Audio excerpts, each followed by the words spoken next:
The Chiefs played a goalless draw with Morocco Swallows, and our senior coach, said that one of the reasons for this, or the main reason for this, is because teams put their games up there when they're playing against Chiefs. But not only that, they also go to not one, not two, not three, not four, but five sangomas when they play against Kaizer Chiefs, which just made me go, wow, just leave it at that. Do not start making excuses and call other people and say they are practicing witchcraft when they play against Kaizer Chiefs. Because even Chiefs have that guy on Omkaba who always goes to the polls before the game starts and does whatever that is done there. And I know some of you will defend Chiefs and say, Amanzolo Andle, it's salt, he's trying to neutralize the other team's Muti and all of that stuff. But I've seen him do it when the other teams did not even put Muti in the ground. So let's stop making excuses for Chiefs and just say the coach was supposed to take responsibility for the poor coaching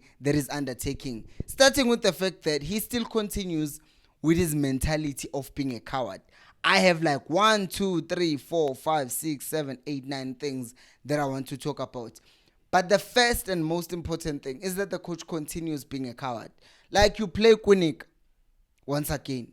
Not Kunika's fault because he doesn't pick himself, but you saw what happened when Solomons came on in the previous game. He took people on. He was creating chances. The following game, which was against Swallows, he doesn't start. He sits on the bench. You play Kunika again, you're not getting anything on your right. And then again, it was until we were forced to, because of a red card, to make a sub for Solomons to come on. Once again, he comes on, what does it do? He performs. I am telling you now, on Tuesday, Dylan Solomons will be sitting on the bench. Because the coach wants to be careful. He's a coward. That's the thing. If you're going to play defensive football and fear teams that have lost almost everyone who was starting for them, it's being a coward. You cannot be saying it's because these other teams by target. No, it's because you're just a coward who wants to defend even when there's nothing to defend. How are you defending? It's nil-nil. It's nil-nil, and when you are already defending. Number two is that I saw with our team lacks vision. Like everyone. Now, this speaks to the quality of the players, but not just that. There is vision, but also it comes together with mobility. One, there were times where our players are too slow in our build-up, and the coach is sitting, folding hands like this. How are you just watching these men not playing at a high tempo? Like, I'm not talking about after we lost a player to a red, after Tove got a red card. I'm talking about when we had all our players. Our build-up is so slow. And because of that, our players are looking here. They're not looking around and scanning who they should pass. The amount of times that Mashiane was available wide and alone, where they did not see him and pick a pass to him, it was so annoying. Because at times, I'm like screaming at these guys. Now Umuntu is open. He's open and everyone can see. Uguti now Umuntu is open. But Umar, Castillo, Simang, or whoever was on the ball, they would take their sweet time on the ball, but eventually pass that player. The difference is they would then pass that player when there's someone who's close enough to them to mark them, which is ridiculous. I'm like, why can't you pick your head before you even receive the ball and know that who you're going to pass the ball before you receive it? We teach these things to kids, yet professionals do not do it. But then again, how are you going to do it and know the movement of your teammates if you're not doing it in training? This, I say, it's 50% the responsibility of the players, 50% the responsibility of the coach. Because as a player, you must also be able to scan. That does not need much coaching. It does need it, but it's not coaching all the way. Players also need to take responsibility for this. Number 3 is that Udove, he did get a red card, but he was having a good game. And I know there are some people who are saying, hi, because even that red card is because he was taking one for the team. He was taking one for the team. So for people to just say, oh, Ditloko must come back because Dove has been bad. Dove was good last week. Dove was good yesterday. He's actually one player who will even try and dribble past the player and try to carry the ball forward. He doesn't always try and play the ball safe. And because of the fact that he's not always trying to play safe, that is why you are going to see him being the one making mistakes instead of the ones who are always trying to play the ball safe. And number 4 is the fact that, you know, I talked about immobility earlier on, but what I am also noticing, or what I noticed, is that Utoli, beginning of the game, he was trying, and to this moment, and was being played as a number 10. He was, wasn't he? Yeah, he was, because there was Modi, then there was Dupree. So he was trying to drift and collect the ball and whatnot. But there's that thing, Yoguti, team, it seems like they don't understand each other. Ne?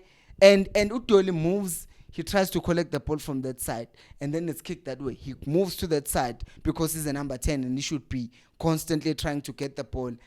But it just never gets to him, because by the time they lift their heads up to try and get him, who's now going to make things happen, he's already marked or something has happened. And that's just depressing to watch, because you can see what this man is trying to get himself in the game, but we're not doing enough. Number 5, lack of agency. I did say it's relating to the other thing. Yazo Bvuma is a very good goalkeeper, and he made some very good save, a very good save, if not a few saves yesterday. A very, very good keeper. But he gets the ball, he holds on to the ball, he looks around, and everyone is just shouting. If Ben Bugele Makanan, I'm sure you heard this thing. But we were shouting. Ubvuma gets the ball. Kwinika is wide open there. Agamnikeze the ball. 5 seconds later, he gives the ball to Kwinika. Could have given the ball to Kwinika, because we are the ones who are trying to control the game. We are the ones who are trying to attack Morocco Swallows. Yet, he's the one who's slowing the game down. The ball is given to Msimang. Same thing. Ball is given to Mart. Same thing. Ball is given to Castillo. Same thing. Everyone just lacks the sense of agency. Uguti, we want to score a goal now, not somewhere around the 90th minute. We want to score now, and we don't show that. We're not playing with the high tempo enough. It's just so slow. It's just annoying. Like, it's just, yo guys, yeah. And number 6 is the fact that ama deliveries gamashian, if we had started like congested the box well enough. He made, I think in the first half it was 3, and there were 2 that were really good, but we did not have enough people in the box. And then there was that other one that he didn't do so well, because Vele, the reason why he's brought onto the field is to make those deliveries. And some of the deliveries that he made, you're not always going to make good deliveries, but some of them, they were really appetizing. To which I asked myself a question, Guti, Vele, we're not getting those deliveries with Klant, we're getting them with Mashiane. Why then are we not playing to that strength and say, you know what, let's add more men in the box because we are crossing the ball? Because here's the thing, ne? I might say I prefer Uguti, we pass the ball into the net. We play tiki-taka around the team. But if your game plan is to play crosses, then ensure that there are enough people in the box in case someone or the defenders defended the first cross. Then someone must be there to kick the ball. No, there's only 1 or 2 people in the box. What are we doing? And then next up is the red card, obviously. It kind of changed the game. And funny enough, I think I agree with Kevin Johnson in this. We played better when we were 1 man down than when we had all our men. And I'm not saying we were playing good football, but we were slightly better because everyone understood that we should have picked up the slack. And yes, Smart made a mistake, which was kind of difficult because up to that point, he was playing well enough. Well, not great. He was just doing the things, the basics, well enough, collecting the ball, covering some ground, and availing himself for all the passes, trying to go forward. But then he makes that mistake, and then we end up getting a red card, and people are now going to crucify him. But we move. Next up, Solomons ends up coming in, and obviously he was brilliant. Solomons was just brilliant. If there is a player with Chiefs that you have to look at and say, he gave it his all, and you saw the difference that he made when he came on, it would be Dylan Solomons. And I hope that he plays on Tuesday. But knowing our coach, I highly doubt that's going to happen. Which brings us to number 9. And there might be other things that come up with this point, number 9. Because one of the things, that confuse me so much is the fact that our players don't know how to receive the ball on a half 10. They are always, if you not in simplest terms, if you don't know what a half 10 is, they're always receiving the ball and then they have to move it and then move it. But 7 years turn around with the ball.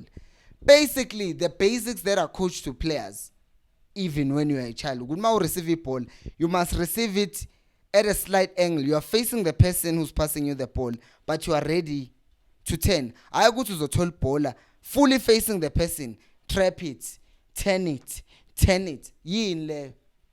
Like, have you seen bayabadlali bamanye ama-team inkosi yami mayethola ibhola vele umzimba wakhe is already shaping ukuthi is turning, and other players are so good they can do this and then go this. Have you watched Sergio Busquets? Receives the ball, he's gonna go either way.